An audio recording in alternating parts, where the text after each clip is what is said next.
আমার একটু পদোন্নতি হয়েছে, আমি মন্ত্রী হয়েছি, যেহেতু কাজের দায়িত্ব এসছে বড়, প্রশাসনে গেছি। আজকে কথাবার্তা হলো প্রশাসন কি করছে আমাদের সরকার সেই ব্যাপারে লোককে একটু জানালাম, বাকি সব একই রকম আছে। সব কাজের নির্দেশ দেওয়া হয়েছে, কাজ শুরু হয়ে গেছে, যথাসময়ে শেষও হবে। এবং আর্থিক ব্যাপার আছে, টাকা পয়সা নাই, আপনারা জানেন বড় বড় গর্ত করে গেছে আগে সরকার, সেগুলো বোঝাতে হবে।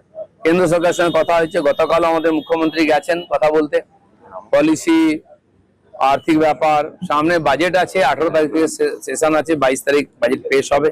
সমস্ত ডিপার্টমেন্টে নতুন করে বাজেট তৈরি হচ্ছে। আমি সোমবার আমার 3টে বাজেট ডিপার্টমেন্টেই বসবো বাজেট নিয়ে, সব এমএলএরা এমপিরা কাজ করছে, মন্ত্রীরা। তো নতুন করে ফান্ড শুরু হবে, বাকি কাজও শুরু হয়ে যাবে সব। বিভিন্ন জায়গায় ইডি রেড তৃণমূল নেতাদের বাড়িতে বাড়িতে, যত কমপ্লেন ছিল যত রকম ভাবে, হিংসা হোক আর্থিক দুর্নীতি হোক, সব তদন্ত হবে, শুরু হয়ে গেছে। সে পুলিশ করবে, ইডি বা বাকি যে সংস্থা আছে সবাই করবে। Cockroach gang, cockroach gang, cockroach Janata পার্টিতে নতুন একটা রোল উঠেছে। ঠিক আছে, অনেকে অনেক কিছুই বলবে, কিন্তু আইনের সামনে সবাইকে আসতে হবে।